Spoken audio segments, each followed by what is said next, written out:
Hey, what's going on? What's a going on? What's a happening? What's a happening? Hey, well, I just got done watching some YouTube videos on our favorite subject, the Forrest Fenn community, and man, I tell you what, it's the same as it's always been.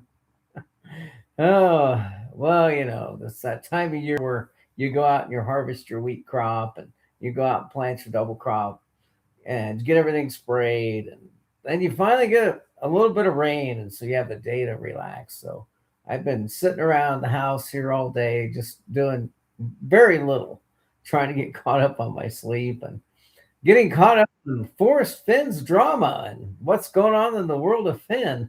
And well, I mean, there's still this one person talking about another person about what they did during the chase, and another person talking about this and that. And then I guess we've got Ben Baree coming up in 6 weeks, according to the stream that just ended a few minutes ago. We got Ben Baree coming up here in just 6 weeks, and apparently there's these secret hints that have been going out on the Discord channel that Ben has, and there was just more of them tonight in the latest stream about where that treasure box is going to be hidden at that Ben Baree. And I don't know. I guess I'm planning on going out there. I guess I just realized that it's on a Friday and a Saturday instead of a Saturday and a Sunday.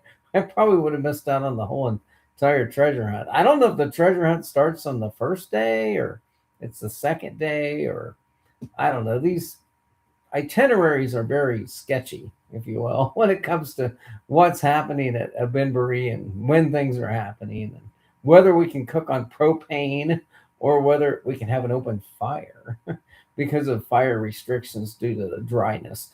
Oh, they're having dryness again in New Mexico? When is this news? When is it not fire restrictions? When is it not fire restrictions of the Santa Fe National Forest in the Pecos Wilderness? When do we not have fire? I remember vividly driving out to Finbury, and it was going to be in Hyde Park.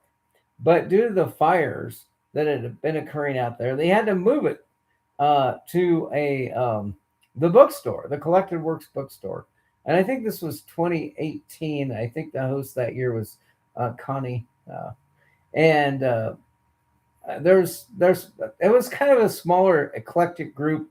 I think this was the year that Toby Eunice was trying to crowdsource the solution from the people that got together that night. There's a picture of me holding a banana like this around my. Everybody's holding their bananas like this, and I'm the one that takes two hands and makes a frowny face or something. There's a picture somewhere of the group that attended the Fenbury the year that the fire canceled at Hyde Park, and it had to be moved to the bookstore. And there was a gathering at like a hotel. There was a gathering at the hotel, if you will, in a conference room the night before where we all took this banana because the whole scrapbook about grab every banana had came out. I think I got hustled. I honestly that day at the bookstore I got hustled for another 3 books. I think that weekend I ended up buying 3 of Forrest Finn's books. He had his hooks into me so good about 2018 that I bought 3 books from the Collected Works. Hell, I was at the bookstore, right? There was a couple of people that year at the bookstore that were writing a feature article for some newspaper or some periodical from England, and there was this lady by the name of Barbara I talked to for a few minutes. There was this reporter I talked to for a couple of minutes there, and Forrest had his table set up, and people were in line, and they'd come through there, and I slept in, and it was probably almost maybe he'd been sitting at the table talking to people for a couple of hours before I even got there, and I don't even know if I took my turn at the table. I don't think I got to take my turn at the table that day because I got there so late, and they moved on to something else. But later, I caught old Forrest over there on the sofa with Shiloh towards the end of this event. And I know Sam was there because I could hear him talking to Sam about coming over to his house later on that day for something. And uh, Forrest was hearing pretty good when he was talking with his family and with other people, like the owner of the bookstore, when the internet went down and Toby Eunice was live streaming us, and the internet suddenly went down. He went out and had a conversation with Scott in the hallway, and I remember Shelley's husband was holding the tripod with the camera microphone or something, and I talked to him for about 3 minutes or whatever, and it was like a total, I don't know. It was like people were not on their A game that day. It was like, well, we're just gonna throw this Fenn together for these people that plan on coming to Santa Fe, all year, and then we had to cancel it. And they've been coming for several years, and we'll try to do the best we can and scramble it out. And Dorothy, I'm pretty said something before. It's like you need to get these people out of here by 1 o'clock. Have a bookstore to run. I don't, I I don't know, but when Forrest left, the whole crowd pretty much left. So I don't know, but anyway. I think I got a couple of books signed. I almost stole his. I think I tried to steal his magic marker that day, but he said, "Hey, hold on, that's my magic marker," or something like that. He didn't say magic marker. He said, "That's my pen," or something. I don't know. Hey, Fantastic's number one. Amy Gwynn comes in number two tonight. Jeff's in the three spot. Hoof of the Hearted type comes in at number three. The Bunghole's number four. Or no, five. Five. Hey, we have a top five. Pretty excited about that. All right. Let's see. Uh, hey, what did I miss? I don't know. What did I miss? I'm the one that's been away from social media and YouTube. Did John Collins' Black Treasure get found? Did Posey, bronze sniffing dog, actually find something? I mean, what news? Oh, that's right. Tucker died. Sorry, my bad. Anyway, let's see. 2018 Fenbury, I was at the bookstore. Well, I think we had a luncheon. That was this the year that people got together at the La Fonda Hotel and had a group eat together. I met this lady from Texas who was a piano player, and I got her autograph and phone number on a coaster there at La Fonda. I think there was a guy that climbed towers there, and Connie was sitting at that table, and they had really good food there. I remember eating a burrito or something that was pretty tasty. So, I mean, that was kind of fun. You realize the La Fonda Hotel is actually the very end of the Santa Fe Trail. That started like in Independence. Some people argue this other town in Missouri, but anyway, so you actually were at the. If you were there that day, you can actually say you were at the end of the trail, or a trail, the Santa Fe Trail, if you will. So you didn't hang out long at the bookstore. Well, I mean, what else can you do at a bookstore but get hustled for a few books? you know. So made my contribution to the Fenn fund and the library fund there that day. But it was a good time, even though it was a pretty small group. I met this lady, I think from Kentucky, and she flew in on the plane. Her ears popped, and she was having trouble adjusting to the altitude, and it was just a kind of an interesting group.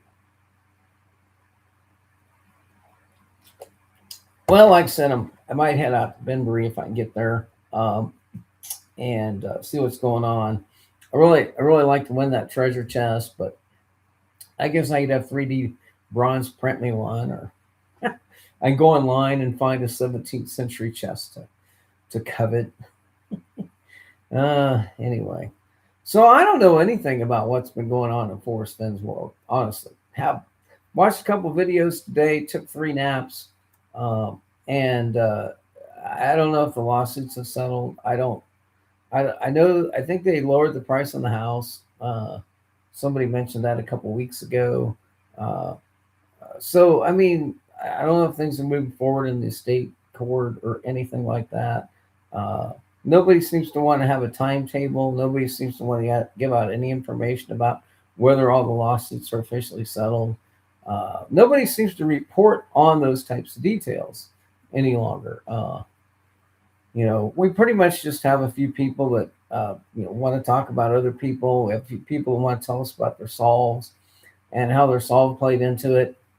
I didn't prepare a show tonight because, again, I'm just coming off of a long harvest run, and I don't have off the top of my brain a show on Forrest Fenn's knowledge of the art world, and I'm going to have to brush up on this a little bit, if you don't mind. I'm going to have to brush up on this a little bit so I can have an intelligent discussion about it. And unfortunately, one of the aspects of Forrest Fenn's uh, persona that I didn't investigate that much, didn't go online and buy the pamphlets and the pieces that came out. So, like when you do a gallery show, you usually had a pamphlet or a sample program or something that you put together, a dossier about the artist's works, etc. And some people, I know I saw them on eBay, I saw them, you know, here and there, but I didn't delve into buying those and see how they were written and what they were about. Nor did I go into very much detail in researching what artist Forrest Fenn represented in his gallery days. Um, I have a cursory knowledge of his Doug Hyde. I mean, when I saw the statue in one of the videos in his lobby, researched to find out whose piece that was, and it was an alabaster uh, Doug Hyde. I'm familiar with the Evelisa Body connection to the scrapbook that he wrote about his belt buckle. But those weren't things that were in the gallery, or they weren't those types of things. I I do have the Aerosmiths. I have the Aerosmiths catalog that I can go through if I got it back out of the box. And my suspicion is this: I have like the second edition of Aerosmith's catalog, and considering the fact that Forrest sold his or purchased the gallery from the Aerosmiths, uh, and in the newspaper reports was that it was a cash sale plus some trade items. And I have a feeling that many of these items that occurred in Aerosmith's mail order business were the trade items that Forrest then probably exchanged for the keys to the gallery.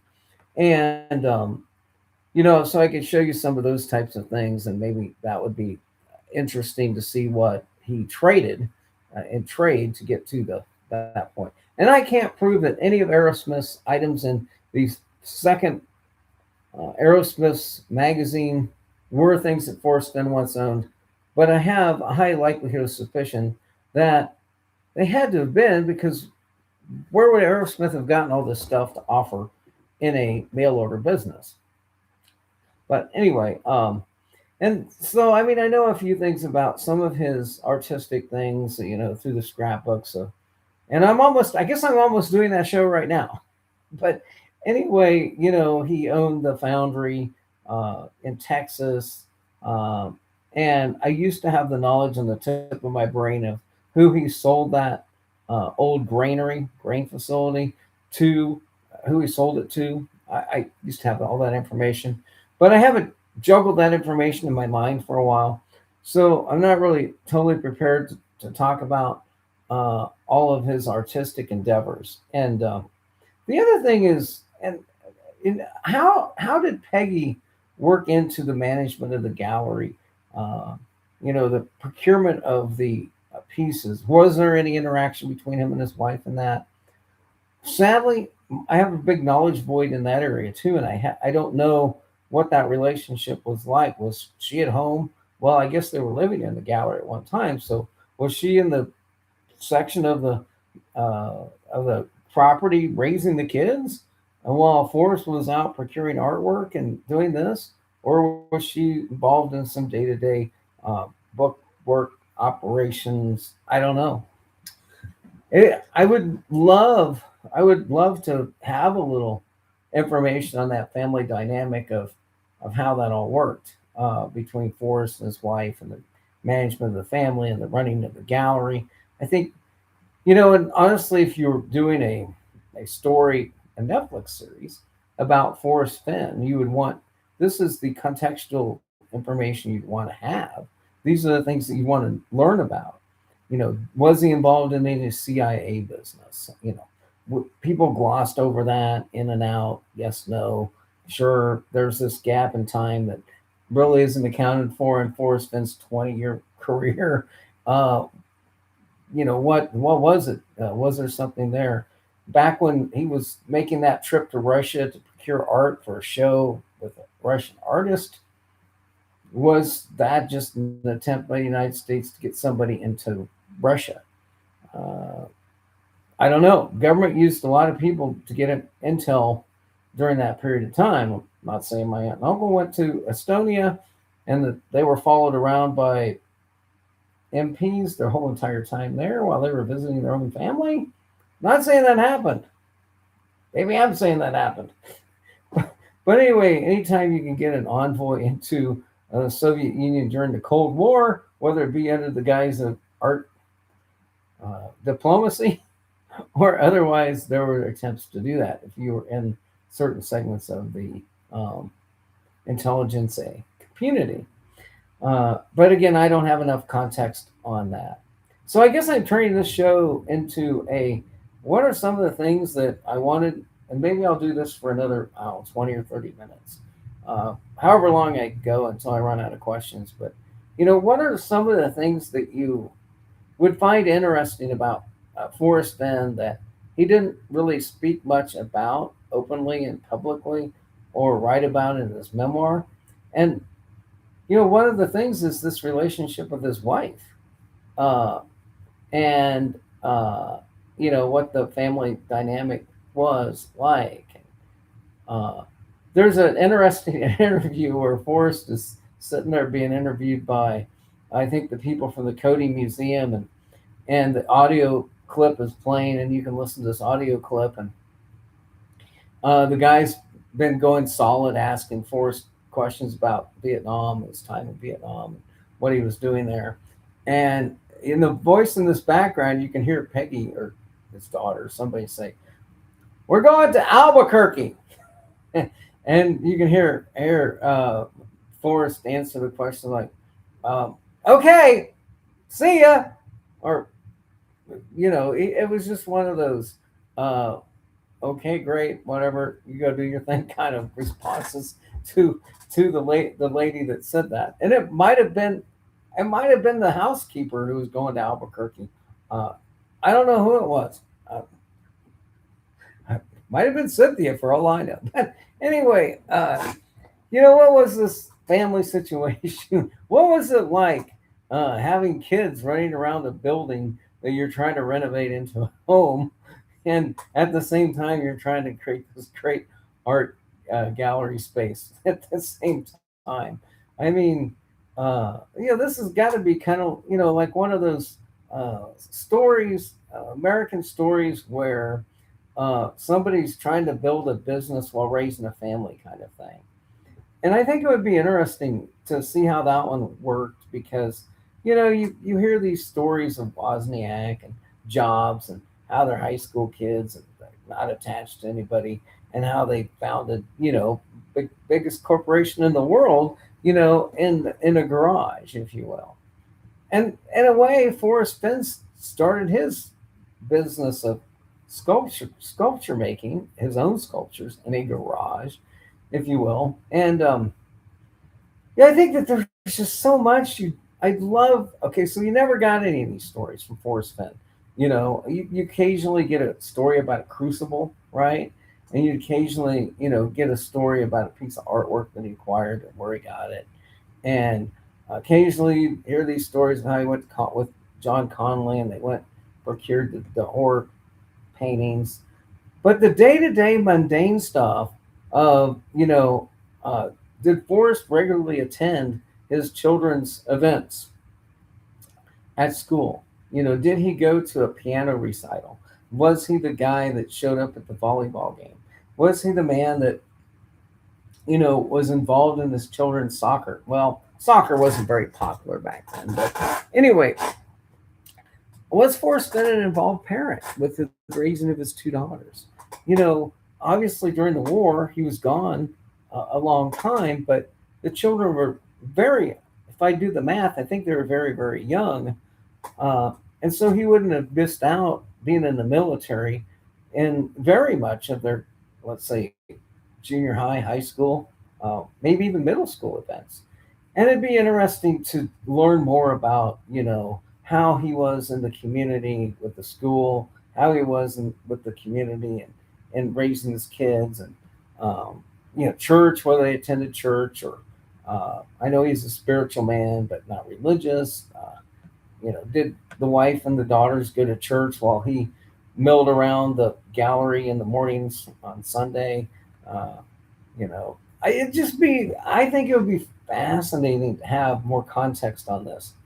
And the thing is, I don't think we'll ever get it. I don't think we'll ever get any context on what the Forrest Fenn family dynamic was. Uh, I just don't think we're going to get a whole lot of expanded knowledge there. Uh, but it'd be interesting. I mean, he famously said that my family's taken care of, and that he bought his grandchildren a Ferrari on their birthday, and made sure they had a college education at Harvard. Okay, I just made that part up.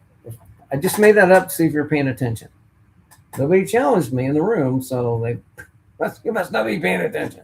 But anyway, um, I just think it would be interesting. Well, there's the nomadic madman coming in. Tim's here. Bill, this is what happens when fertilizer enters the brain. Well, I've got some paraquat in my brain right now. That's even better for you. It'll actually kill you if you swallow it. Hazardous chemicals that we do deal with on the farm here. Well, speaking of chemicals, you live right next to the Rocky Ford uh, growing area where they apply all kinds of pesticides out there in the valley in the Colorado River Basin to grow crops. I'd be worried about that. Uh, I started business in my garage in 2013. I put everything I had into that, and it didn't take off, and I lost everything, and I had to start over. Yeah, the statistics on how many startup businesses fail, it's pretty high. It's really hard to uh, drop what you're doing, your day job, and just go for it. The Shark Tank moment. A Shark Tank moment does not happen for everybody, unfortunately. And I'm sad to hear that you had you had that experience, but was it worth exploring your passion? Maybe it was. Maybe you got something out of it other than the monetary. But it is sad when you pour everything you have into a business and then you just see your life savings evaporate. Uh, yeah. Bill lives south of the Dune Domes, 80 miles north of Taos. Um, yeah, I've driven. Let's see. Uh, I've driven through La Junta, Colorado, and I think I've seen on the map where I could head towards Salida, if I remember right, or somewhere in that general area. I've been through Walsenburg a number of times, Spanish Peaks, that area. So anyway, well, there's the Jeep Grill Jody coming over for a little bit of Friday night fun. Uh, yeah, I've been away from it a while. Been out harvesting crops. Crops weren't great. Going to have a few fields where we didn't even make the minimum what the insurance industry thinks our field should raise because we had hail and a tornado. So this wheat was flat on the ground and all the berries were knocked out of the head. And now we got a whole bunch of volunteer wheat coming up. And then on the other side of that, we had wheat that was almost twice what you normally get. Uh, but there's very little of that. And unfortunately, uh, the wheat price hasn't went up much. But we did get some rain on our double crop and our fall crop. So there's some good news there. Um, well, there's Zozo coming in. Well, you haven't missed much. Uh, I was just generically talking about the things we'd like to know about Forrest Fenn that we don't know. Uh, and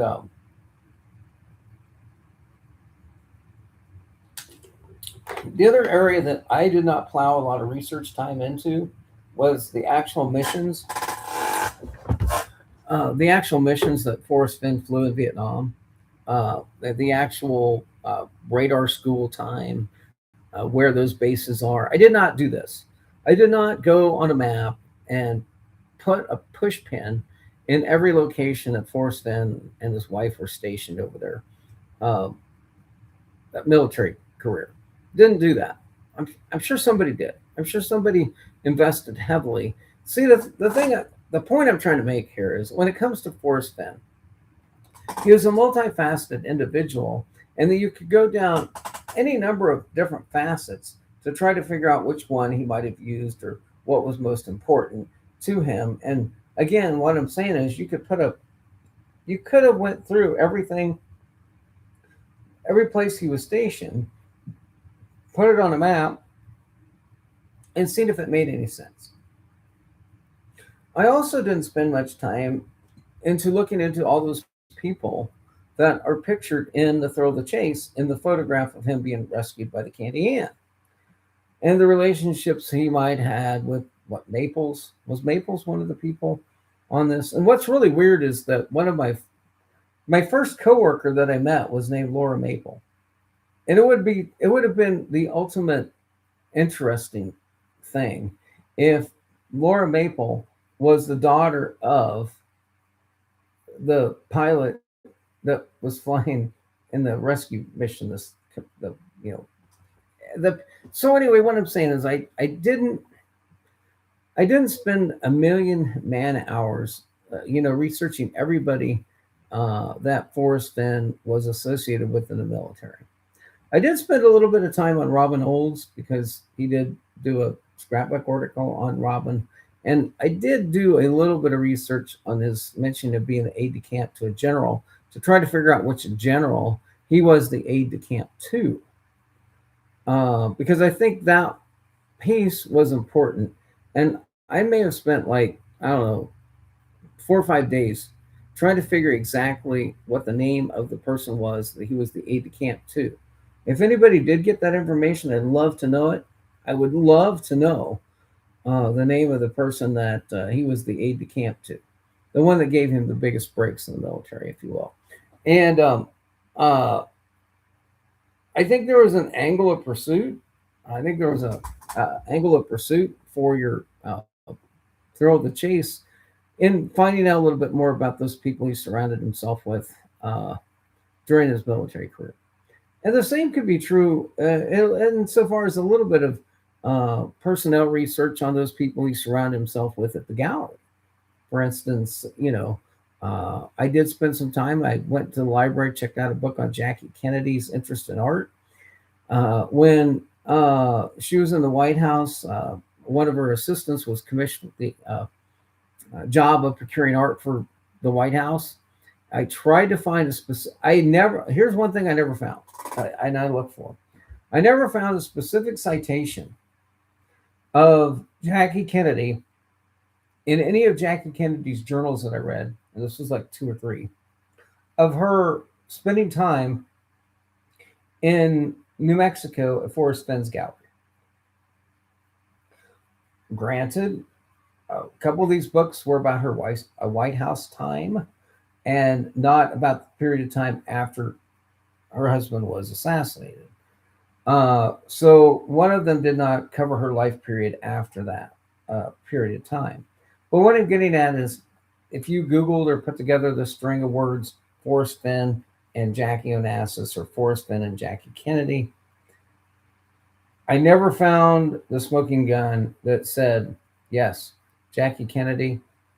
You had to take Forrest's word that Jackie Kennedy was an art patron of his. Because I never found a specific citation. I never found it. It's probably out there. Could be. I never found a specific citation of where Jackie Kennedy had drank from a brandy bottle in Forrest Fenn's home. Could never find that citation. Did it bother me?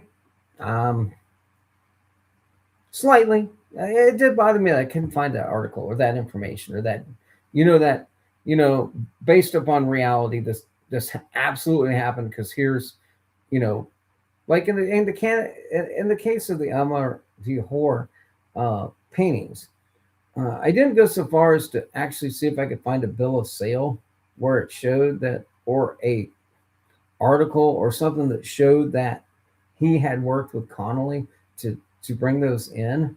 I believe I did actually see a newspaper clipping on, you know, former Texas governor requires, and I think maybe Forrest Fenn was mentioned as a partner in that adventure.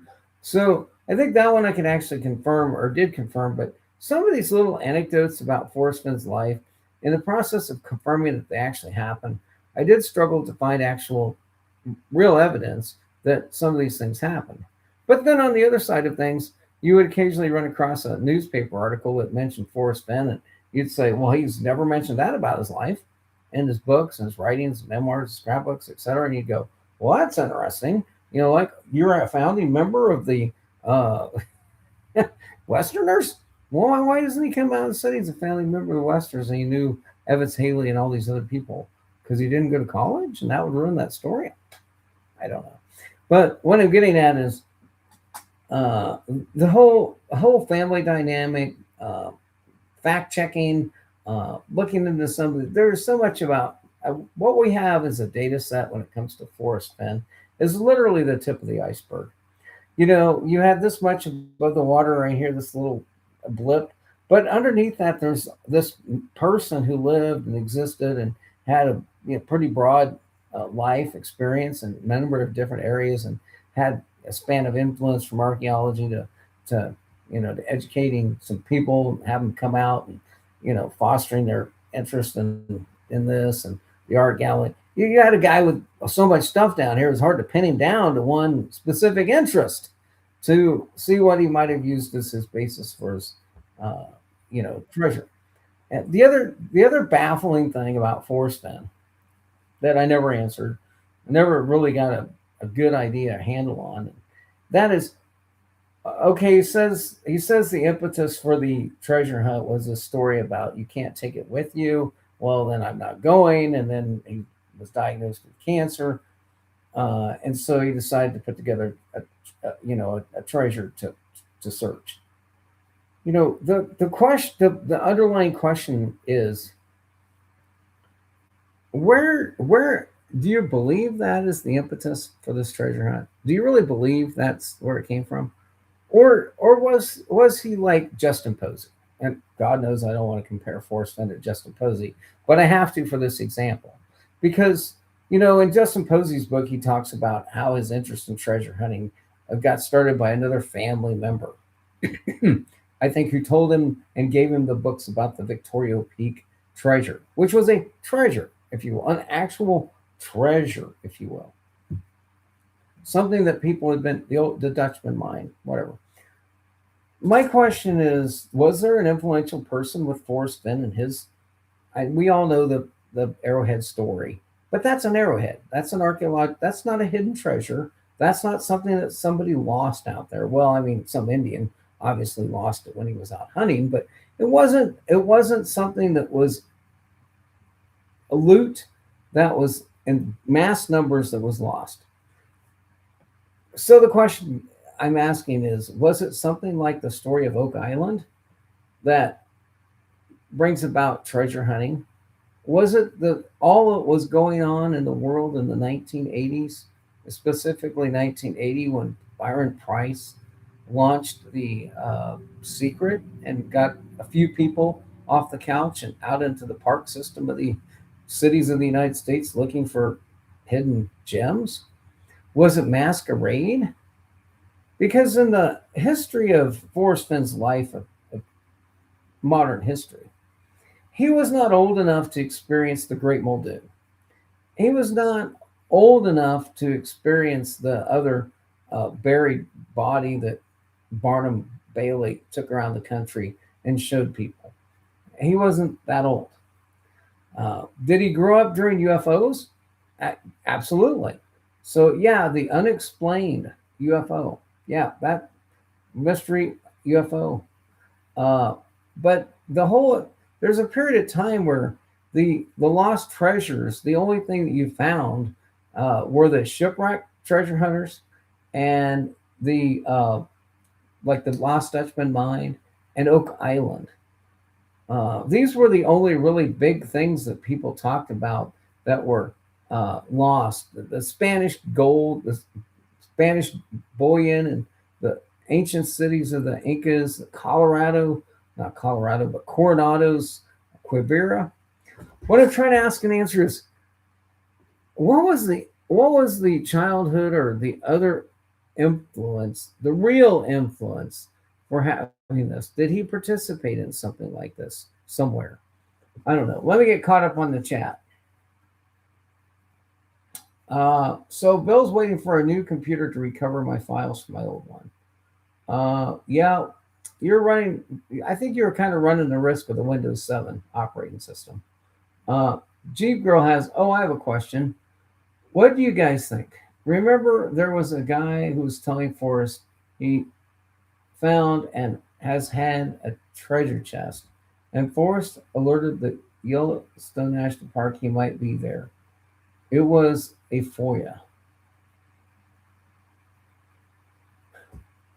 Yeah, I don't know the whole narrative that was created with the park superintendents and that was documented with Forrest Fenn's involvement in saying things about people looking for treasure in Yellowstone National Park. Don't know if I don't even know what that record represents. I don't know what that I don't know what that record represents. Uh, I probably had thousands of conversations with thousands of different entities over time, with missed searchers or this, that, and the other thing. But I do remember that there was a report that somebody had somebody had written for us saying he was going to Yellowstone National Park at a certain time to look for the treasure, and I do believe that Forrest did indeed notify the Park Service to be on the lookout. If that's what you're referring to, I do remember that. I think happened. Zozo's queuing up Jethro Tull's farm on the freeway for the hoof. Uh, it was before the Jack 9 Mile hold, so the Forest Service knew Forrest had left a chest in the park. Well, I don't believe that that was the context in which that statement was made. I think the context in which the statement to the Park Service was made is that there is a person who thinks that my treasure is in Yellowstone National Park, and that this named person might be there looking for the chest. I don't see that as any confirmation that he hid the chest in Yellowstone National Park. I just I see that as confirmation that he was calling the National Park Service and alerting that there might be somebody that might get lost and be in trouble if they pursue what they thought and where they thought the chest was. I in no way construe any of this that statement to mean that he thought that he had hit it in the park. Uh, and Mysterious Life Adventure says that that was Ricky that was uh, involved with that. Um, if they knew, how come he didn't get fined for leaving property there? No, see, I already answered that question. He was, I don't think he was admitting to leaving his property there. I think he was warning the Park Service that somebody was on their way. Uh, I don't know why I was thinking about it. The FOIA, hesitate.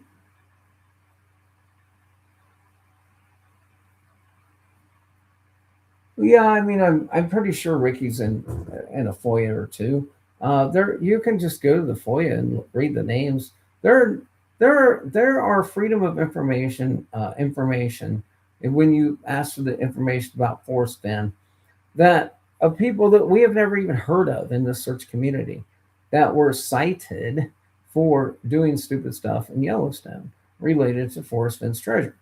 And none of these people were in this YouTube community, in the social media community, but they usually start out like name redacted in a yellow submarine, went to the falls at Yellowstone in a bus and started singing out loud We all lived on a yellow submarine and was cited for staying there too long. Hey, there are incident reports almost every hour at Yellowstone National Park that they get noted in car pulled over for speeding on at Mammoth Springs. Uh, Driver suspected to be an elephant. I mean, or no, it's driver was dressed as an elephant, pulled over at Mammoth Springs, cited for having obscured vision while driving. I don't know. All I'm saying is their incident reports probably generate almost hourly, especially the ones about family decides to get out of car and pet buffalo on road. But noted bison buffalo had to be destroyed because it had contacted human with due to the risk of human contact. It might infect the entire herd. Animal destroyed. People cited. I, some of these reports are just, it's like reading, anyway, it's like reading the comics sometimes, these reports. I just read an old book. It said to call them projectile points. Yeah, I mean, that's probably true because some of them were attached to atlatls, uh, others were attached to spears, some were attached to arrows, and so they were all projectile points attached to different ways of projecting them. I just gave some examples there. I suppose some of these points could actually have been used as knives with a cutting surface on both sides. Uh,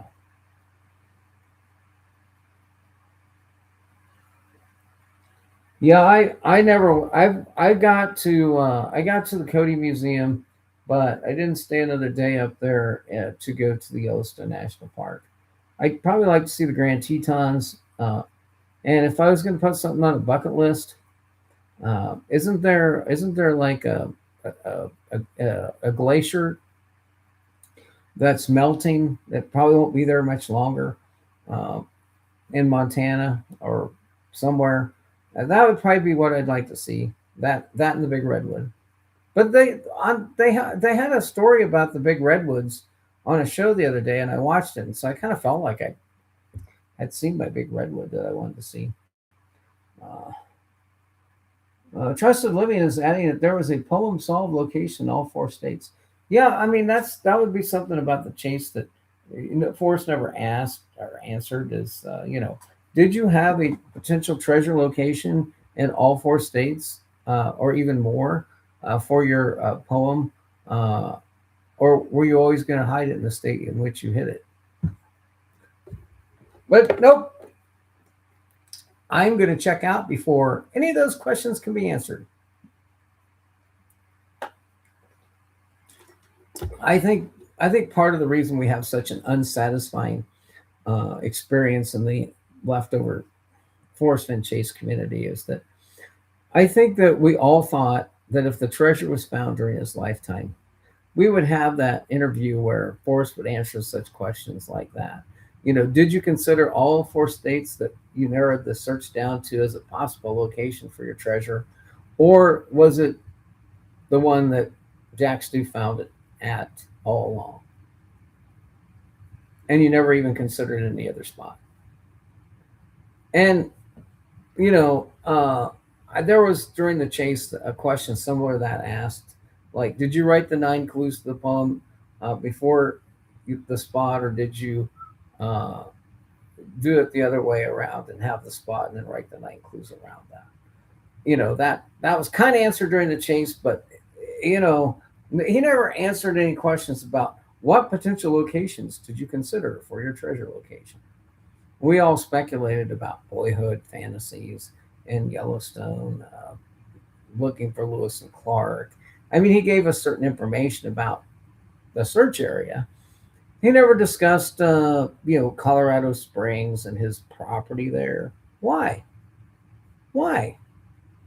It's such an innocuous subject area that all the people that believe it was in Colorado used that as a defensible argument for the fact that, well, The reason he didn't mention Colorado is because that's where he hid the treasure. Yet we have all this experience of him having been there in this place, that place, and all these other places. He has a footprint in Colorado, and so can't we not be suspicious about the fact that he didn't talk about some of his involvement in Colorado?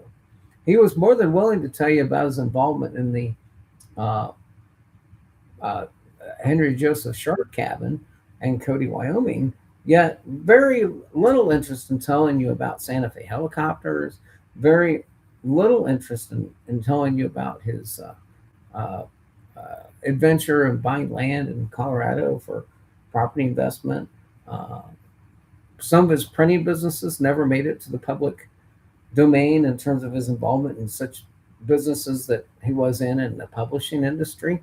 And, at one time in open corporate, you could find 8 or 10 different corporations that Forrest Fenn was a subchapter S kind of guy in different adventures in New Mexico and other states. And much of this information, since it's there's only a certain time in which they keep these uh, entity names alive in the database. In other words, they get washed out, and they get aged out after a certain number of years of inactivity. And so when one business closed, and uh, so right now you may have Forrest Fenn linked to open corporate for the One Horse Land and Trading Company, maybe a Fenn Publishing, and uh, one or two other things. But by and large, they've been closed out and gone for a long time, uh, and they no longer appear on the required reporting of documents to the state of New Mexico, so you can't find the information. Uh, it's just like when KPRO LLC filed their incorporation papers in Wyoming.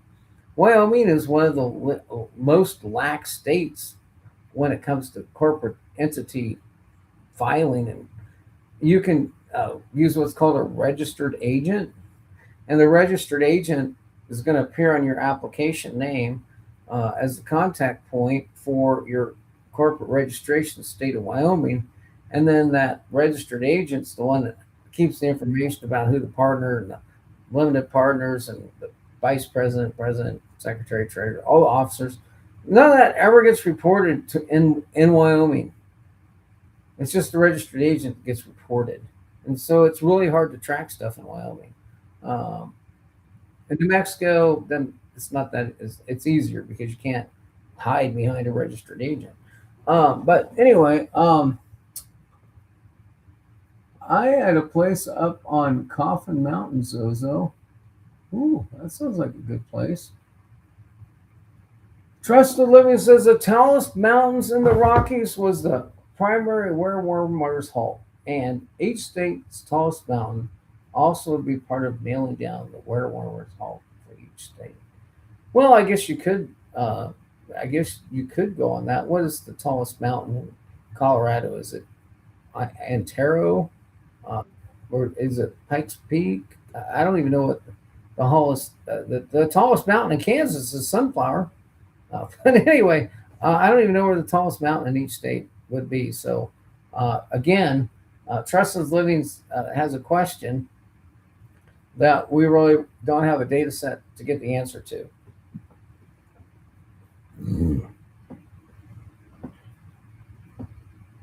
Jeep Girl's making the point that one of the things that we never got the full route of Forrest Fenn, and I actually took this on. I did do this in my course of research.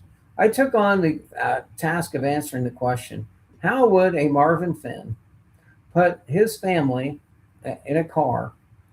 Peggy, or not Peggy. How would he put Forrest, June, Marvin Jr., and let's see what's his wife's name? She was a Simpson. Anyway, how would Marvin Fenn put all these people in a car, station wagon, vehicle, RV, whatever? The first question is, what vehicle would they use to drive from Texas to Montana? That was my first question. Then my next question was, what route would they use in order to drive this vehicle from Texas to their final destination? And you have to put this in the context of buying yourself a map of 19, let's just say 40, 45, pre 1950. How's that? Because the Eisenhower highway system came into existence after the 50s. So let's just say pre 50. Well, you had no Interstate 70, you had no Interstate 35, you had no Interstate 25. You had none of these interstates that would allow you to drive from, let's say, Texas up through I 35 to 70 West or 80 West uh, to the mountains at 75 miles an hour. You had these 55, 60 mile an hour roads because, first of all, your car is going to go about 55, 60 miles an hour. And you had like 64. So you might get on, let's say, leaving Lubbock, heading towards Amarillo.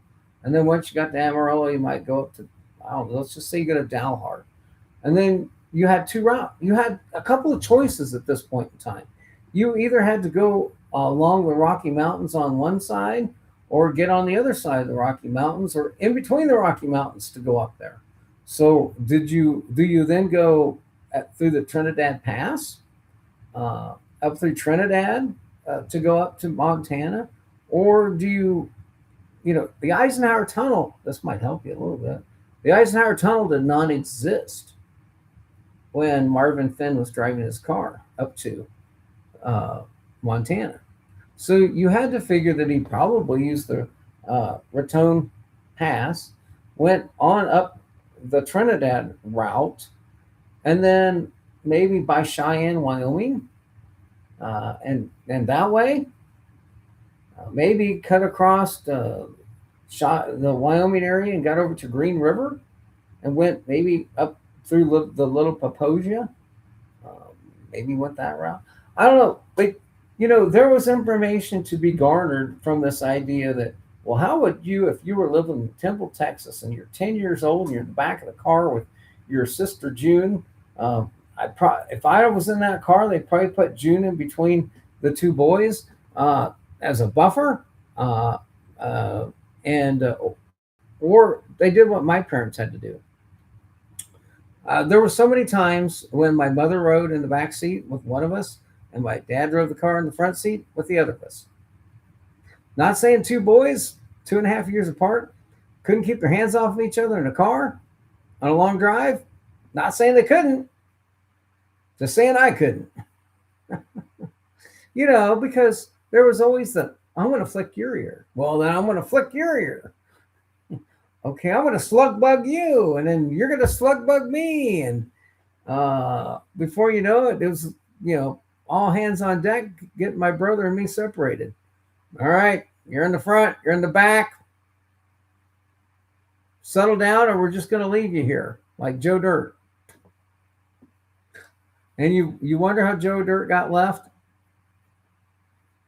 If you ever had two boys in the backseat of the car on a long trip and successfully done that without a problem, you're better parents than mine. And I don't blame my parents for that. We're just boys. And don't get me wrong, we weren't all that bad.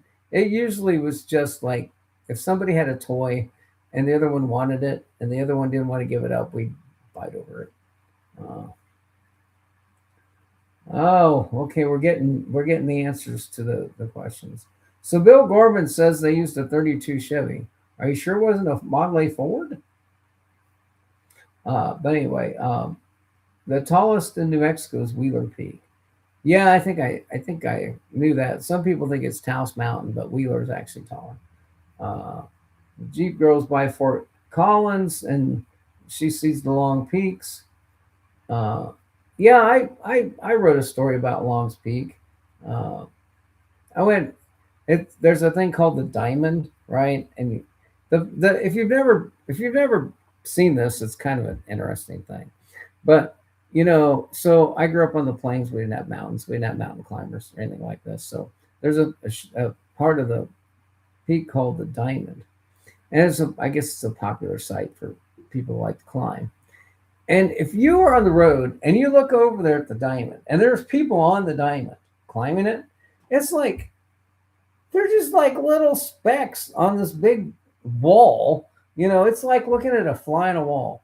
That's probably the best analogy I can come up with right now. But it's really like watching a fly on a wall, seeing these people climb up the diamond at Long's Peak from your car, which is way, way, way, way, way, way from where they're climbing. Anyway, uh, we're bursting tonight with random geography stuff because uh, 4x4. Yeah. Bill Gorman is adding to the conversation that he indeed is the true Joe Dirt. The story Joe Dirt was written about him because he got left at a gas station in Palm Springs. Oh, well, I'm sorry to hear that you got left there, but people got left places all the time in the 60s and 70s. And, generally, if you had one of these, you could get where you were going. Um, but then my high school math teacher one time told me that he pulled over to pick up a hitchhiker one time, and four people came out of the bushes with guns, and they, pummeled him and took his money. And he gave us the warning in 1977 about the fact that it might not be safe to pick up hitchhikers because there are gangs operating now where they made that a way in which to commit a crime. You notice that we don't have too much going on in the way of hitchhiking right now because obviously we have Uber, but we also have another thing, and that's called a cell phone in your car. And so people that think you're just gonna you know hitchhike and take over the vehicle. Well, I mean, there's GPS in the car. There's you know there's cell phones that drivers have. So technology has solved some problems. You know, the San Juans are the best.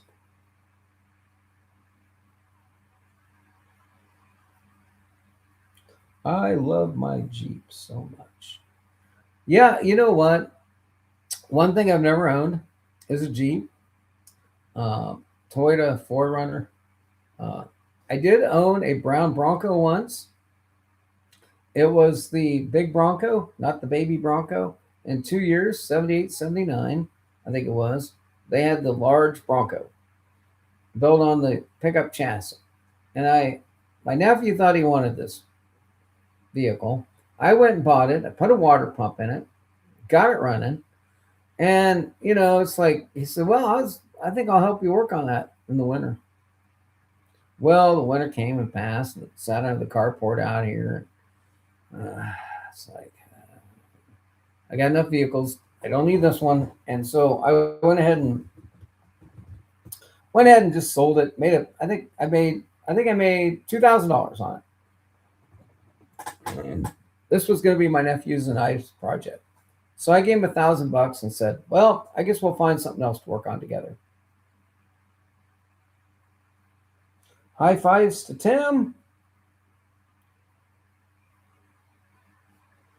I snuck out to Wyoming the first couple of weeks of June and then snuck back to Florida. Well, that sounds like a nice little turnaround. 250,000 miles in these Rockies in my Wrangler. All fun. All of it fun. Yeah, when Daisy Duke was driving that Wrangler on the Dukes of Hazard and the boys were driving their Plymouth, what the hell it was. Anyway, uh, Dodge. I was thinking, yeah, I need to get me one of those Jeep Wranglers. And then the Fall Guy came out and he was driving a pickup. And, you know, I think it was a Blazer. A lot of fun you can have in a vehicle like that. I had my hauling truck, not my Hummer, so I didn't get to go off road any. Yeah, that's kind of a bummer on having a Hummer. Can't get anywhere with it. Uh, there's a country western song in there about I must have drove 1,000 miles on the carpet of my truck. I can't remember right now. Tim's heart stays in Wyoming. Well, there's the Ohio Cincinnati gang coming in tonight.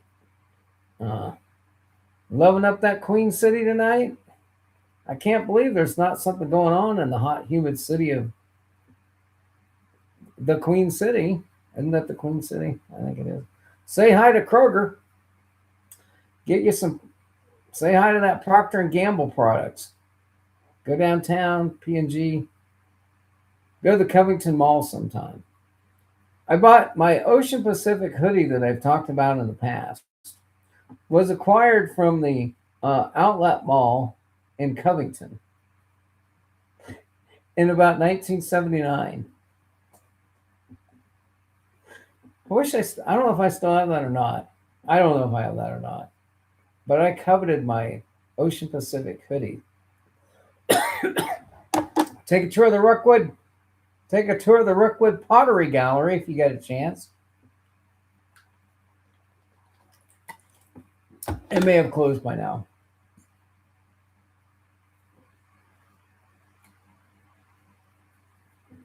No, that's my aunt. My aunt and uncle live in the Queen City. My mom lives 5 miles down the road, that direction, from where I'm sitting right now. Anyway,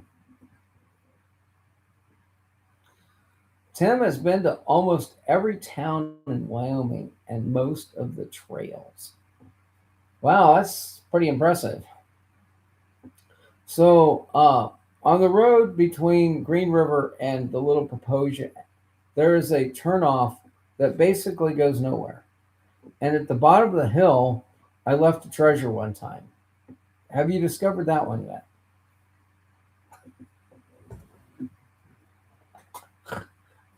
I think when I got off, there was a bunch of turkeys.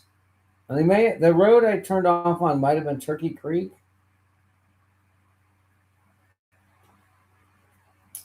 Ah, okay. There's a big art installation in Cincinnati that has a thing called Final Friday. Final Fridays in the art community in Cincinnati. Okay, and there's this huge collective called the Pendleton Art Gallery. She exhibits in the Pendleton Art Gallery. It's pretty well known in Natty. So uh, I'm not drinking a Natty tonight, uh, but maybe I should be. But anyway, she's in the Pendleton. The Pendleton Art Gallery is in the downtown area. There's some microbreweries around there. There's a casino. There's a casino like 2 blocks away. I don't remember which casino it is, but there's a casino like 2 blocks away from the Pendleton Art Gallery. Well, I've officially put in my 1 hour of Forrest Fenn content. I had to do a show, or else they were going to release me from uh, paying for my contributions to Forrest Fenn. And I I don't know. If I was in Cincinnati, I could drive you to it, but I don't know the street names. I don't know the names in the town. Um, but anyway, I tried to get a beer at 2 in the afternoon, and none of the bars down there were open. It's a huge multi-story building, uh, and they've got an annex now because they have a bunch of artists there. Okay, well, that's about my hour. Are there any final thoughts tonight on Forrest Fenn? Uh, when funded answers are coming? I did want to say, since I missed everybody on the 4th of July, uh, happy 250th anniversary of our nation's existence. Hope everybody had an opportunity to watch some free fireworks. I literally spent this much money on fireworks. and I just don't like to blow up real money on paper. But I think this was probably the most fireworks I had seen collectively shot off by individual payers. In other words, not a community display, but individual people celebrating. I think it was the longest and most lit up sky that I probably ever seen in my life of just private people blowing up money. And so I hope everybody had a chance to either blow up their own money or watch somebody else's money get blown up. And appreciate your time. Thanks so much for joining in. Uh, I do intend to maybe put together some real research information on Forrest Fenn, the artistic man, uh, before the gallery owner, that kind of thing, and do my best to talk about that subject area. But I just don't. I don't have my references just clearly in my head anymore on that. But it helped that I went out to the Arroyo because in preparation for that, I went through some of my old Forrest and I basically tuned back into my archaeological exploration of Forrest Fenn and his San Lazaro and read that book again. I mean, I was prepared with the knowledge of where Forrest Fenn fit into that world. Just not, I just am not as tuned in to the other. So anyway, so sundresses and ice cream. Can't go wrong with that. There's a country western song in that one as well. Um, Something about she's spilled chocolate ice cream on my white T-shirt. It was the song of the summer a couple years ago. Thanks from Zozo. Jeep Girl says I hope everybody gets out a little this year. Yep, everybody get out, enjoy their backyard because America, it's all our backyard.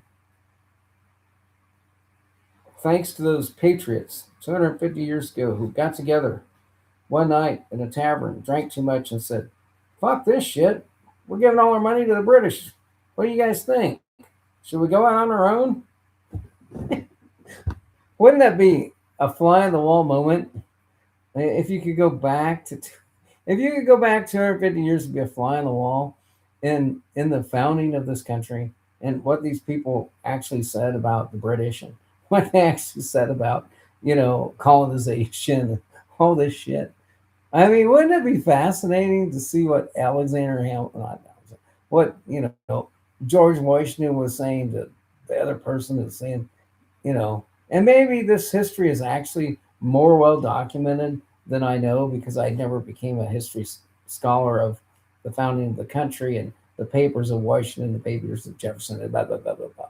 Anyway, some people probably know what these people actually were talking about, but and most of what they were talking about is in the Declaration of Independence. If you read that, okay, we'll document a few things in there. Anyway, but what I'm getting at is, wouldn't that have been a fascinating time? All right, folks. Yeah, it's interesting history. But I'm going to let you go. Thanks so much for joining in. Hope you had a good time with tonight's show. And maybe I'll be back next week. I'm still thinking about going to Fenbury. If anybody's going to Benbury, I think that could be fun. Uh, Catch you later.